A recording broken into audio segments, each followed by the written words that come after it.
So we're going to talk today about a couple specialty threads. We're going to talk about Washaway thread. Yes, it does wash away. And invisible thread, which oddly enough, there are actually two colors of invisible thread. So we'll be talking about that. First thing, and most importantly, is your bobbin thread. Anytime you are using bobbin thread when you're sewing on your machine, you have whatever you've got in your top. Back in home ec class, which is what they called it when I was in high school back then, you always matched your top thread and your bottom thread.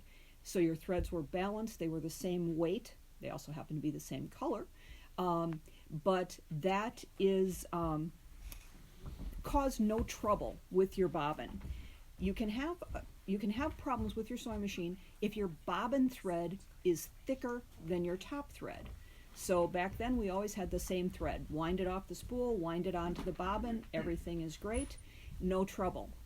Now they've come out with all kinds of specialty threads, a variety of different sizes, types, all different things, and you never quite know what goes with what. So if in doubt, you want to use bobbin thread in your bobbin. There are different brands. We carry Quilter Select. It is an 80 weight bobbin thread. There's another brand called Bottom Line, which is a nice thread as well. We also carry pre-wound bobbins, Brother brand, and Class 15 in about 40 different colors. So if you're wanting to match your bobbin thread, that is available. The reason for bobbin thread is it is thin. If you have, you can get a lot of thread onto a bobbin, and it won't cause any extra bulk in your bobbin case. May not be the best description, but that's the issue. It won't cause tension problems. If your bobbin thread is too big, you will have tension problems, you'll have stitch problems. So always be sure that your bobbin thread is equal to or thinner than your top thread. And that's enough bobbin tongue twisters for this morning. I'm going to set those aside. So we are going to have bobbin thread in our bobbin, and we're going to talk about two different things. First, I'm going to talk about invisible thread. Invisible thread, as I mentioned, comes in two colors. It comes in clear, hence invisible, and it comes in smoke. The smoke is actually a see-through, iridescent, kind of a grayish color.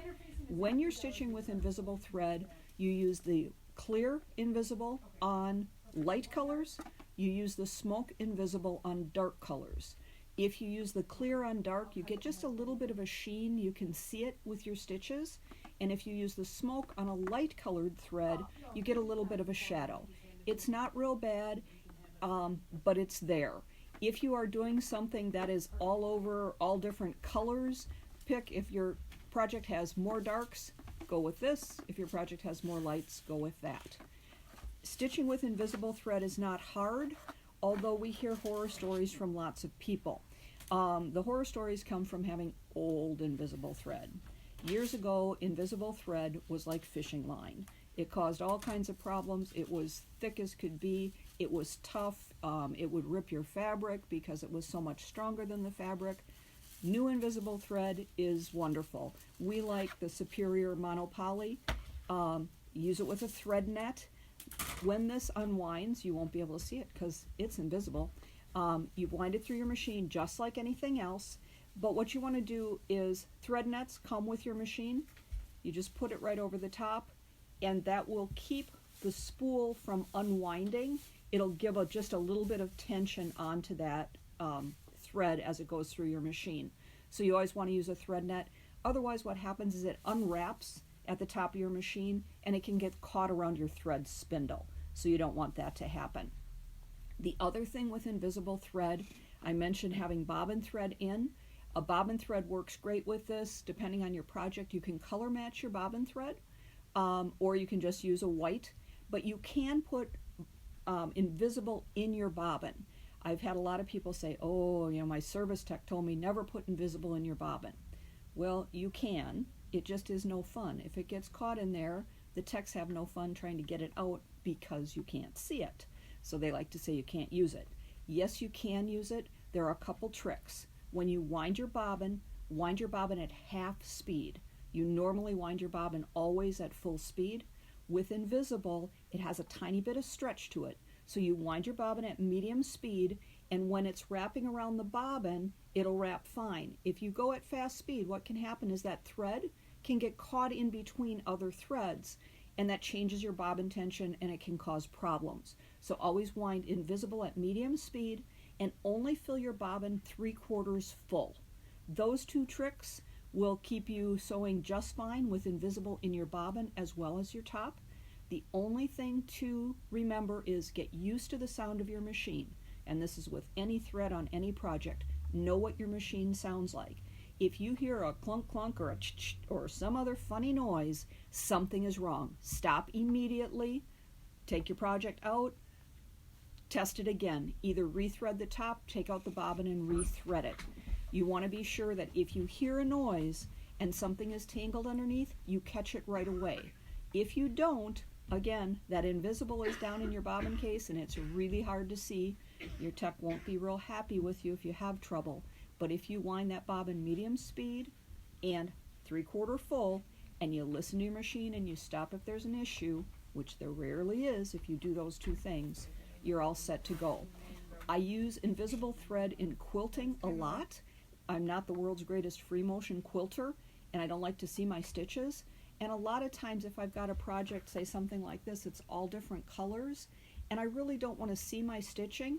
By using an invisible, I don't have to worry about that, so it works great. And about 2 months ago, I tried it. I had never done it before.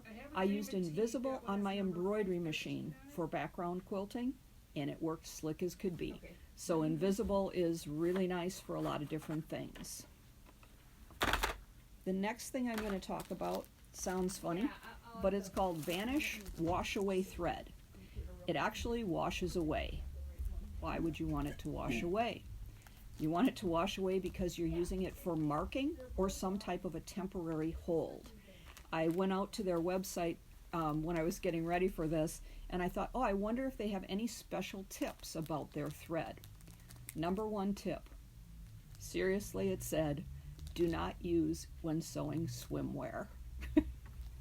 It really did. Your swimming suit will fall apart. It seems as though that would go without saying, but it actually said don't use on swimwear.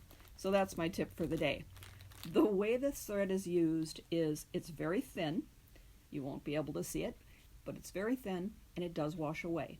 I put regular bobbin weight thread in my bobbin and I put this on the top. You can also use a thread net with this. It does come in large or small spools. And what I'm going to use this for is marking something. Say I'm going to make my little whale quilt here, and I have the whale on the front. I really don't need to mark anything. I'm just going to sew them down. But if I want my whale on the back, I want the front and back to line up. So how do I place him on the front and get his back placed properly so when I stitch around, it holds my top and my back at the same time? What I do is I cut out my whale, I put bobbin thread in my bobbin, I put Washaway in my top, and I do a running stitch holding down this piece. On the back, you'll see my bobbin thread, and that'll show me right where to place this piece.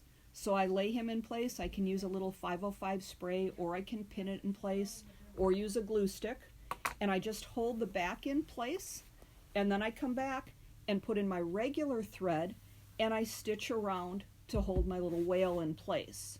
So this is marking the first row of stitches. As soon as I wash my quilt, the top stitching goes away. The bottom, the bobbin thread will just either fall right out or pull right out. On a project like this, the bobbin thread is actually under the whale. You won't ever see it. It doesn't come out, not a problem.